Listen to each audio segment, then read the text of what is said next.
नमस्कार, आप देख रहे हैं साधना न्यूज मध्य प्रदेश और मैं हूँ आपके साथ मेघा जी। पुलिस वालों पर जिम्मेदारी का सवाल होता है, इसीलिए इन्हें खुद से ज्यादा दूसरों का ख्याल होता है। जी हाँ, पुलिस की नौकरी आसान नहीं होती। कभी कभी तो परिवार से अलग होकर के हमको ऐसे डिसीजंस लेने होते हैं, हमें उनसे दूर होना होता है ताकि हम देश की रक्षा कर सके, अपनी ड्यूटी के प्रति फर्ज निभा सके। आज मैं ऐसे शख्स के साथ मौजूद हूँ जिनका नाम वर्ल्ड ऑफ रिकॉर्ड्स में शामिल है, जिन्होंने कई अच्छे काम करे, जिन्होंने नशे को लेकर के मुहिम चलाई, पिराई हमारा भाई को लेकर के भी इन्होंने महिलाओं को कैसे सुरक्षा दी जा सके इसको लेकर के भी अपनी बात रखी। जी हाँ, मेरे साथ मौजूद है सदर बाजार के टीआई सतीश पटेल जी। आइए सीधे उनसे बात करते हैं। साधना न्यूज में आपका बहुत बहुत स्वागत है। सबसे पहला सवाल कि नशे को लेकर नाना आपकी जो मुहिम थी वो काफी प्रचलित हुई, यूपी तक वो मुहिम पहुंच गई, सीएम ने अपने नारे में भी इस मुहिम का नाम लिया, इसके बारे में बताएं। ये नशे को लेके जब अपराध के खिलाफ जब कार्रवाई करते हैं और जब पुलिस की कार्रवाई होती है तो उसमें एक अपराध जितने भी क्रिमिनल्स पकड़ाते हैं उसमें जो हम उसकी जड़ की तरफ जब जाते हैं कि अपराध का कारण क्या था और ये क्रिमिनल कैसे तैयार होते हैं, तो उसमें नशा एक बहुत ही बड़ा फैक्टर उभर के सामने आया कि नशे की वजह से ही जब व्यक्ति उसको नशे की लत लगती है बच्चा, और ये भी किशोरावस्था में ही होता है शुरू, और उसके बाद वो जब नशे के जब पूरी तरह से आदी हो जाते हैं और फिर जब उनके पास पैसे नहीं होते उसको खरीदने के लिए, तो वो फिर घर की चीज़ों को ही बेच बाच के घर में ही चोरियां करना शुरू कर देते हैं। उसके बाद फिर जब उसके बाद में फिर वो अपना इधर उधर से चोरियां, छोटी मोटी चोरी, उसके बाद फिर वो धीरे धीरे लूट, तो मतलब उनका यहाँ से ग्राफ बढ़ता जाता है। तो नशा जो है एक बहुत ही बड़ा कारण बन के सामने आया था अपराधों के लिए। तो फिर एक जो मैं हीरानगर में ही था अपने इंदौर में, तो वहाँ से फिर हम लोगों ने एक मुहिम शुरू की थी नशे को नाना करके। उसमें जो बच्चे जब नशे के आदी होने को होते हैं, मतलब नशा शुरू होने के पहले की जो स्टेज होती है 10, 11, 12 साल वाली तो उसमें झुग्गी बस्तियों में जा के बच्चों को इस बात के लिए दूर रहने के लिए नशे को नाना करके मुहिम चलाई थी। वो मुहिम लगातार जारी है। जिस भी थाने में जाते हैं वहाँ पर जो ऐसी बस्तियाँ होती है, ऐसे मोहल्ले में, वहाँ जा के बच्चों को मोटिवेट किया जाता है और उनको जब पुलिस कोई बात बोलती है तो उनको अच्छा मोटिवेशन मिलता है। और उसको सतीश जी, पर जिस तरीके से भी नशा लगातार अपराध में बदल रहा है और जिस तरीके से लगातार 2018 के रेशो से 2023 के रेशो पे आया, तो ये कई गुना बढ़ चुका है। खास करके 18 से 35 वर्ष का युवा इसमें 50% शामिल हो चुका है। तो कहीं ना कहीं नाइट कल्चर को भी आप मानते हैं कि नशे को बढ़ावा मिल रहा है? जी, नाइट ये एक अलग बहस का मुद्दा हो सकता है। नाइट कल्चर के कुछ फायदे, कुछ नुकसान, चूँकि व्यावसायिक इंदौर एक उभरती हुई सिटी है और भारत में, पूरे देश में इसका एक व्यावसायिकता में एक नाम है, तो हो सकता है इस दृष्टि से देखें। लेकिन अगर हम समाज की दृष्टि से देखें और पुलिस की दृष्टि से देखें तो वो कोई बहुत उत्साहजनक उसके परिणाम देखने को नहीं मिले हैं, क्योंकि एक नाइट कल्चर में बहुत सारा पुलिस के लिए कंट्रोलिंग भी मुश्किल होती है वहाँ पर। तो इसके दोनों पहलू हैं इसके। लेकिन नाइट कल्चर में जो इस टाइप से बिगड़ेल युवा हैं उनको बाहर घूमने फिरने का एक मौका मिल जाता है अच्छा खासा। और कई बार जो अपराध होते हैं उनका भी जो समय देखें तो वो नाइट के अपराध ज़्यादा होते हैं, खासतौर से जो प्रॉपर्टी ऑफेंसेस होते हैं। तो इसके दोनों पहलू हैं, मैं कहूँगा। ठीक है सतीश जी, जब मैं आपके बारे में पढ़ रही थी तो देख रही थी कि world book of record London में भी आपका नाम है, 2 बार आपका नाम आया है। कैसा महसूस करते हैं आप? ये अच्छा लगता है। ऐसा कोई कभी सोचा नहीं था कि और ये जब मुहिमें जब शुरू की थी तब भी ऐसा नहीं था कि कोई रिकॉर्ड बनाना है या कोई इसमें नाम लिखाना है किसी बुक में। बस ये वो शुरुआत होती गई धीरे धीरे स्वाभाविक रूप से, और वो बढ़ती गई चीज़ें। तो जब अच्छी चीज़ों को बढ़ावा मिलता है तो अच्छा ही लगता है निश्चित रूप से, और उसके अगर हम उसके भागीदार होते हैं तो अच्छा लगता है। एक्चुअली काम अपनी तरफ से हम किसी चीज़ का क्रेडिट ले नहीं सकते हैं। अगर हम थोड़ा सा उसको गहराई से देखें तो काम एक्चुअली वो हो जाते हैं, बस ईश्वर की कृपा होती है उसमें, तो वो चीज़ हो जाती है, मुझे ऐसा लगता है। बहुत अच्छी बात है कि आप इसका क्रेडिट भी नहीं लेना चाहते, लेकिन आप लगातार काम कर रहे हैं इसको लेके। सतीश जी, टीआई हमारा भाई को लेके भी आपने एक बड़ी मुहिम चलाई, इसमें आपने कहा कि किस तरीके से बहनों को सुरक्षा मिल सके। कैसे देख रहे हैं आप इसको? वाकई ये मुहिम हमेशा आगे बढ़नी चाहिए?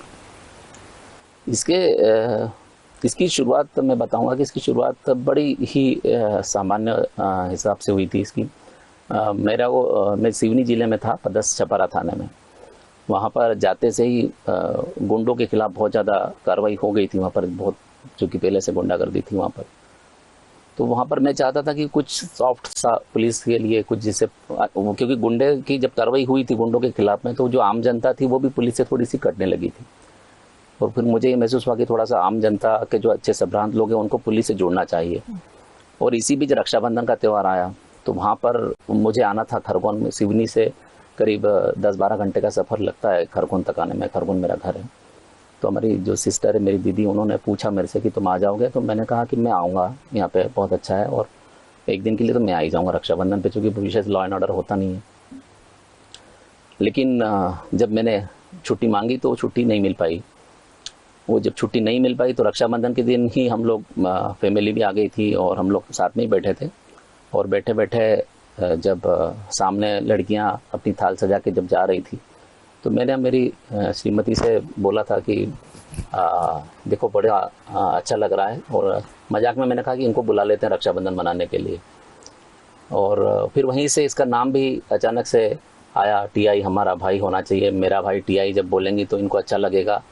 ऐसा करते करते वो फिर वो चीज़, लेकिन मुझे सर थोड़ा सा उसमें अच्छा लगा कि अगर इसको फिर एक मेरे समाज को एक जो है हमारा एक व्हाट्सएप ग्रुप था, उसमें एक मैसेज लिखा कि जो भी थाना प्रभारी को राखी बांधना चाहते हैं वो लोग आ सकते हैं, जन्माष्टमी तक आ सकते हैं, क्योंकि हमारे यहाँ जन्माष्टमी तक ही बनाते हैं। तो इस प्रकार से, लेकिन वो फिर क्या मैसेज धीरे धीरे वायरल हुआ और वो लोगों को, वहाँ के लोगों को बहुत अच्छा लगा। और फिर वहाँ के लोगों के अलावा फिर ये बहुत ज़्यादा वायरल हुआ। तो धीरे धीरे जो कॉलेज की स्टूडेंट्स, स्कूल की स्टूडेंट्स से होते होते फिर मोहल्ले की, कस्बे की जो महिलाएं वो आने लगी, और धीरे धीरे फिर वो गांव के गांव आने लगे। वो इतनी संख्या हो गई कि फिर उनको आने से, उनको मतलब थाने तक आने के बजाय फिर पुलिस वहां तक जाए तो ज़्यादा अच्छा रहेगा वो, क्योंकि 200-250-300 महिलाएं आने की कोशिश कर रही थी। तो फिर पुलिस, फिर मेरा मूवमेंट वहाँ होने लगा, और फिर धीरे धीरे पूरा सिनेरियो बदलने लगा वहाँ पर। जब पुलिस का मूवमेंट गाँव में होने लगा तो वैसे ही बहुत सारी बुराइयां दूर हो जाती है। और फिर सबसे ज़्यादा तो लोगों का जो कॉन्फिडेंस बढ़ता है, पुलिस से लोगों का जो जुड़ाव बढ़ता है। और ये चीज़ें फिर कानून व्यवस्था की स्थिति में भी, वहाँ पर बहुत सारी घटनाएं भी हुई थी कानून व्यवस्था को लेकर, लेकिन जहाँ पर पुलिस इस ढंग से काम करती है तो वहाँ पर उसका बहुत अच्छे रिजल्ट भी कम होता है लोगों। फिर जो फरार आरोपी है उनकी भी गिरफ्तारी में बहुत मदद मिलती है। चारों तरफ से एक चौतरफा समर्थन पुलिस को मिलता है। बहुत अच्छी बात है। तो क्या आपने कभी ऐसी बात कही कि हमको इसको लगातार बाकी सारे लोगों में भी इसको बढ़ाना चाहिए, या पूरे मध्य प्रदेश में ये मुहिम चलनी चाहिए, ऐसा कुछ कभी आगे के लिए?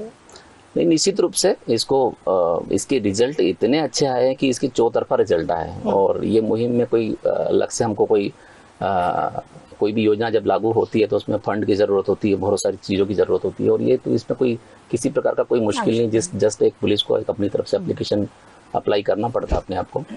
तो इसके रिजल्ट तो बहुत अच्छे हैं। और निश्चित रूप से इसको, बल्कि 2018 में यूपी पुलिस, 2016 में हमारे सिवनी जिले से शुरू हुआ था, छपरा थाने से। उसके बाद ये 2018 में यूपी पुलिस ने भी इसको अपनाया था।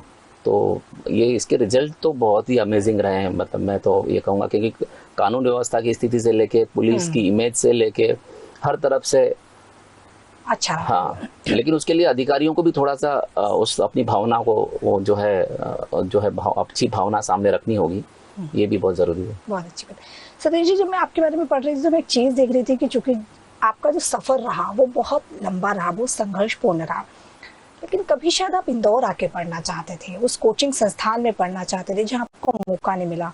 लेकिन आपके संघर्षों ने उस सफलता की कहानी को ऐसा रहा कि उस कोचिंग में चाहे आप ना पढ़ पाए, लेकिन उस किताब में आपका नाम आया। उस किताब में जब नाम आया, नशे को लेकर आया है किसी भी, तो उसमें ऑप्शंस जब आया कि क्या सतीश पटेल, कैसा लगा? आप भावुक भी नजर आ रहे हैं, कैसा लगा आपको?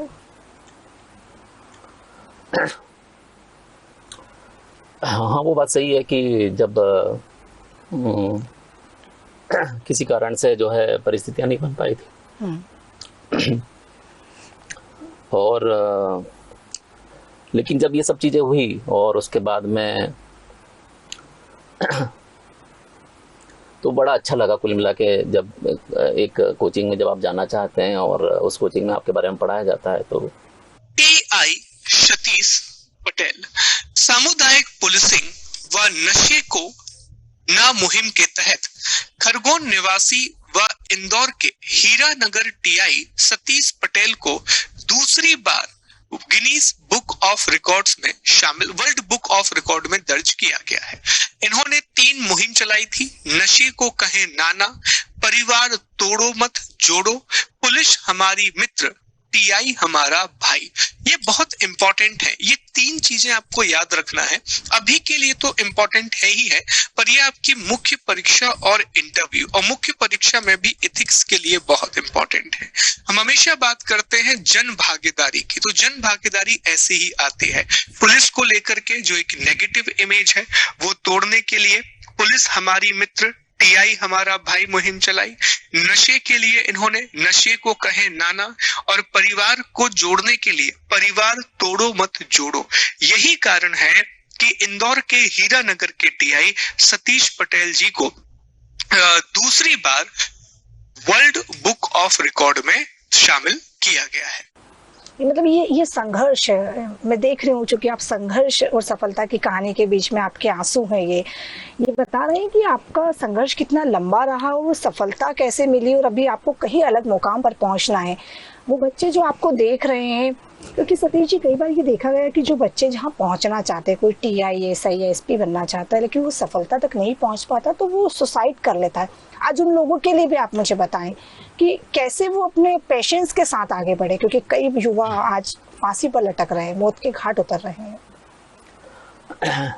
ये युवाओं को शुरू से एक शायद एक हमारे यहाँ एक जो एजुकेशन सिस्टम है, मैं कहूँगा कि वहाँ पर कभी भी बच्चों को लाइफ को कैसे जीना चाहिए ये कभी नहीं सिखाया जाता है। हमारे यहाँ जो शायद एजुकेशन सिस्टम है या सिलेबस है उसको इस दिशा में भी सोचने की बहुत ज़रूरत है कि बच्चे स्ट्रगल करना नहीं सीख पाते हैं। वो बच्चे एक चीज़ें याद कर रहे हैं जो शायद उनको लाइफ में कितनी काम आएंगी उनको भी पता नहीं और उनके टीचर को भी पता नहीं होता एक्चुअली।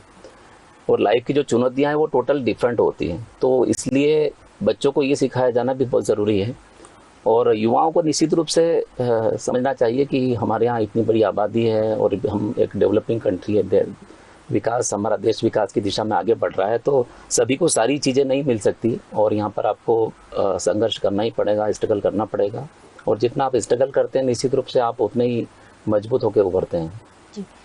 सतीश जी, चूंकि पुलिस एक ऐसी सेवा देती है, पुलिस का नाम एक ऐसा है कि कोई त्योहार हो, कोई पर्व हो ना, वो अपने परिवार के पास रहता है, वो हमेशा अपने काम में लगा रहता है। लेकिन हमेशा देखा गया है कि पुलिस की सैलरी उतनी नहीं होती जितनी होनी चाहिए, उसको छुट्टियां नहीं मिल पाती है।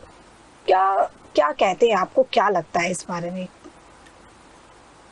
ये बात तो सही है कि पुलिस, चूंकि पुलिस में एक हमेशा बल की हमेशा कमी रही है और बल की कमी होने से चूंकि जो काम की डिमांड है वो बढ़ती जा रही है। हमारा जो देश तरक्की कर रहा है, प्रदेश तरक्की कर रहा है और आबादी भी एक उसमें बढ़ रही है, लेकिन उस अनुपात में पुलिस बल में वृद्धि नहीं हुई है। तो इस वजह से जो बोलना चाहिए कि इतनी संख्या, इतने पे पुलिस बल एक होना चाहिए, तो इस हिसाब से ये जो रेशो है, ये रेशो जो है बहुत बढ़ता जा रहा है। हमारे पास में पुलिस बल की संख्या मतलब बहुत लिमिटेड है और जनसंख्या बहुत बड़ी जनसंख्या हमारे पास में, तो इसलिए ये एक बड़ी चुनौती जरूर है और संसाधन भी, पुलिस के पास संसाधनों की भी कमी होती है, तो इस दिशा में काम किए जाने की निश्चित रूप से जरूरत है। और सैलरी, लगता है कि पुलिस की सैलरी ज़्यादा, क्योंकि आज देखा गया है कि जहाँ पर नेताओं की सैलरी कई गुना ज़्यादा है। मैं ये नहीं कहती कि नेता काम नहीं करते, लेकिन जो व्यक्ति काम कर रहा है, पुलिस बहुत काम कर रही है, प्रशासन बहुत काम कर रहा है, ऐसा क्यों होता है कि एक नेता जो वहाँ से सिर्फ ऑर्डर दे रहा है पुलिस बल को कि आपको ये करना है, और वो दीपावली हो, राखी हो, वो पहुँचता है वहाँ पर, अपने परिवार से दूर रहता है, तो क्या कभी पुलिस डिपार्टमेंट को इस बात की तकलीफ होती है कि उसकी सैलरी ज़्यादा होनी चाहिए ताकि परिवार तो खुश रह सके? नहीं, निश्चित रूप से बात सही है आपकी, क्योंकि जब एक व्यक्ति कोई भी सरकारी कोई भी काम कर रहा है या प्राइवेट भी काम कर रहा है, तो उसका एक वर्किंग आवर उसके जो है तय होते हैं लगभग 10-12 घंटे के, और पुलिस को 24 घंटे उपलब्ध होना पड़ता है। तो इस दिशा में निश्चित रूप से सरकार, हालांकि सरकार 12 के बजाय 13 महीने की तनख्वाह देती है, लेकिन वो शायद वो उचित न्याय नहीं है।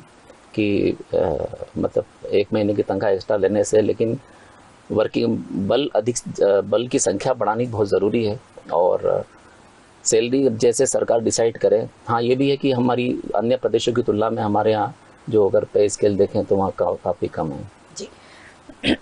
कभी कभी ऐसा भी होता होगा कि जब आप परिवार के बीच बैठते होंगे तो परिवार कहता होगा कि ठीक है आज मत जाइए। होता है कभी कभी, हम भी जॉब करते हैं कि आज हम परिवार के साथ छुट्टी मनाने बैठ गए, पर पुलिस के पास ये ऑप्शंस नहीं होता है, वो उनको जाना ही होता है। तो कभी कभी ऐसा लगता है सतीश पटेल जी को कि क्यों पुलिस बन गए। जब पुलिस में नई भर्ती हुई थी, तब जब पुलिस में मैं आया था, हालांकि मेरा आरपीएफ 2 जगह आरपीएफ में भी सिलेक्शन हुआ था और सीआरपीएफ में भी हुआ था। सीआरपीएफ मैंने ज्वाइन भी किया था। और जब पुलिस जब आया था नया थाने में, तो तब जरूर महसूस हुआ था कि ये थोड़ा सा लग रहा है गलत जॉब में आ गए। लेकिन पुलिस का जो पहलू है कि पुलिस जो लोगों की तत्काल जो मदद करती है और लोगों के जीवन में अचानक से जो परिवर्तन आ सकता है, पॉजिटिव परिवर्तन जो आ सकता है, तो वो पुलिस उस दिशा में बहुत पुलिस के पास पावर होता है उस चीज़ को लेके। तो ये चीज़ मुझे बड़ी अच्छी लगी पुलिस में, और उसके बाद से फिर मुझे ऐसा लगा कि मैं गलत नहीं बल्कि सही फील्ड में आया हूँ। सतीश जी, पुलिस के पास पावर तो बहुत है, पर जैसे सुनने में आता है कि कभी कभी क्राइम हुआ और जब कोई बड़े पॉलिटिशियन का बेटा है या कोई ऐसा व्यक्ति जो बहुत फेमस है, उसका बेटा अगर पुलिस पकड़ने जाती तो पॉलिटिकल प्रेशर भी होता है कभी कभी, चाहे आपको पता है कि वो गलत है, तो ऐसे प्रेशर भी कभी कभी झेलने होते हैं। पुलिस का एक हिस्सा है। अब ये तो एक मतलब सिस्टम का हिस्सा है और निश्चित रूप से इसमें भी सुधार की ज़रूरत है। पुलिस जो है, पुलिस में जो ट्रांसफ़र पॉलिसी जो होती है और वो उसमें ये चीज़ें प्रभावित तो होती हैं और पुलिसिंग पूरी तरह से सेपरेट नहीं होती है, ये बात तो सही है। आपने कई मुहिम चलाई, कई तरह की मुहिम पे काम किया, वो सामने भी आई कि हाँ उसका एक अच्छा प्रभाव दिखा। आप क्या सोच रहे हैं सतीश पटेल, अब आगे क्या करेंगे? जो मुहिमें चली ये भी कोई बहुत सोच समझ के या कोई प्लान तरीके से नहीं थी। ये एक हमारे जो अनुभव होते हैं, जैसे टीआई हमारा भाई वगैरह, ये जो मुहिम चली थी, ये मुहिम भी इसका भी कोई योजना नहीं थी इसकी। हाँ, ये जरूर था कि जो हम देख रहे हैं यहाँ पर आदिवासी इलाकों में महिलाएं थाने आने से बहुत कतराती हैं, फिर वो किसी पटेल, कोई ठाकुर, कोई सरपंच की मदद ले रही हैं, फिर वो सरपंच जो है उससे कुछ पुलिस के नाम पे पैसा ले रहे हैं, फिर वो उसके ऊपर एहसान भी लाद रहे हैं और वो एक बरसों तक गांव में ऐसी चीज़ें चलती रहती है और फिर वो महिला शोषण का शिकार होती किसी प्रकार से, अलग अलग प्रकार से। तो वो ये सब चीज़ें देखने में आती है, तो इसीलिए ये मुहिम वगैरह चलाई थी। अचानक से जैसे मैंने बताया कि रक्षाबंधन पे एक जस्ट सहयोग हुआ था, तो अभी कोई विशेष मेरा ऐसा प्लान नहीं है, लेकिन हाँ समाज को पुलिस से जोड़ना चाहिए। सामुदायिक पुलिसिंग की दिशा में लगातार, ये सामुदायिक पुलिसिंग दरअसल एक लगातार चलने वाली प्रक्रिया है। यहाँ हम कोई एक ठहराव पे रुक नहीं सकते और एक निरंतर सुधार की प्रक्रिया में हमको आगे बढ़ना होगा। तो जब भी जो समाज के लिए अच्छा करने को मिलता है पुलिस के माध्यम से, हम करते हैं, एक व्यक्तिगत रूप से भी जो करने को हमको मिलता है चांस, तो उसको ज़रूर करना चाहिए।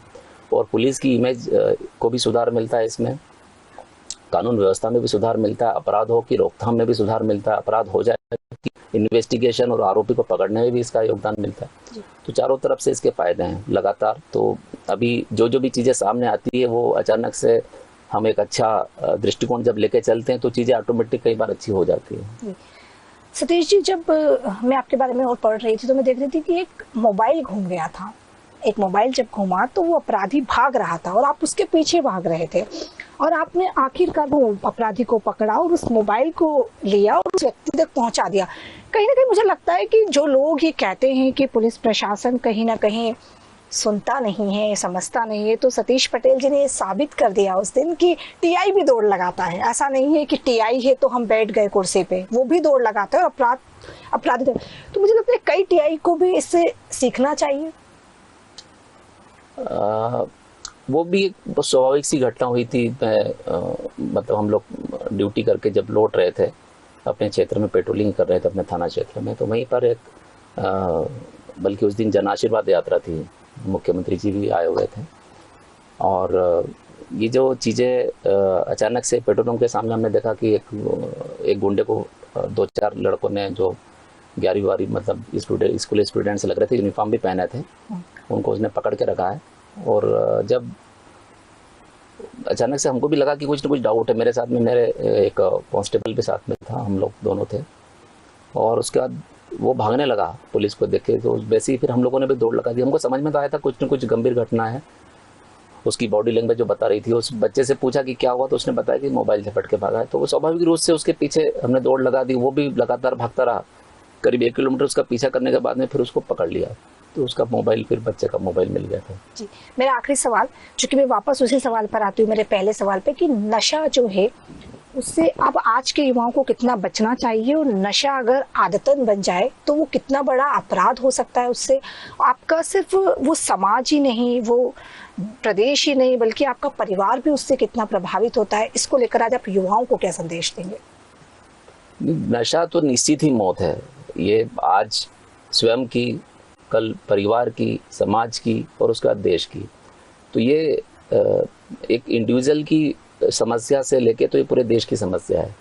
और युवाओं के लिए मतलब नशा, जो खासतौर से जो नशीली दवाइयों का जो नशा है, वो नशा तो इतना खतरनाक है कि इसकी मतलब इसका जो एंड है वो मौत के ऊपर ही जाके एंड होता है। और ये हमारे समाज को भी इसके प्रति जिम्मेदारी लेने की बहुत ज़रूरत है। हम लोग जनरली अपना दायरा समेट लेते हैं कि हमारी जिम्मेदारी नहीं है, हमारी जिम्मेदारी नहीं है, या कई बार पुलिस के ऊपर भी छोड़ देते हैं। ये समाज के सभी हिस्सों की जिम्मेदारी है, और ये निश्चित रूप से सभी के लिए एक चुनौती है। और इसको सभी लोगों को, समाज के जितने भाग हैं, सभी लोगों को एक टीम वर्क के रूप में उनको सामने इस दिशा में इसके विरुद्ध काम करना चाहिए। जी, बहुत बहुत धन्यवाद सतीश जी। तो आपने सुना, सतीश पटेल को हम सुन रहे थे, और वो कह रहे थे कि नशा जो इस तरीके से प्रदेश में लिपटे या इंदौर में इसका असर हो रहा है, तो समाज की भी जिम्मेदारी है कि वो इसको समझे। और खास करके जब हम उनसे संघर्ष और सफलता की कहानी की बात कर रहे थे, तो बड़े भावुक नजर आए वो। ये भावुकता बताती है अपने आप में कि जो लोग पुलिस को बहुत समझते हैं कि नहीं, पुलिस बहुत स्ट्रांग है, पुलिस हमारे लिए बहुत कठोर है, तो आपने देखा कि किस तरीके से वो अपनी बातों को सामने रख रहे थे। वो बता रहे थे कि पुलिस आपकी भाई है, पुलिस आपके परिवार का वो हिस्सा है, वो आपके लिए काम करना चाहती है, वो लगातार आपके लिए काम कर रही है। तो इसी तरीके से पुलिस पर भी आप लोगों का भरोसा बना रहे। सतीश पटेल जी ये बात भी लगातार कह रहे हैं, क्योंकि उन्होंने कई मुहिम भी चलाई है। तो कहीं ना कहीं अब समाज को जागरूक होने की आवश्यकता है, ताकि हमारा देश, हमारा प्रदेश आगे बढ़ सके और तरक्की कर सके। आप देखते रहिए साधना न्यूज़ मध्य प्रदेश।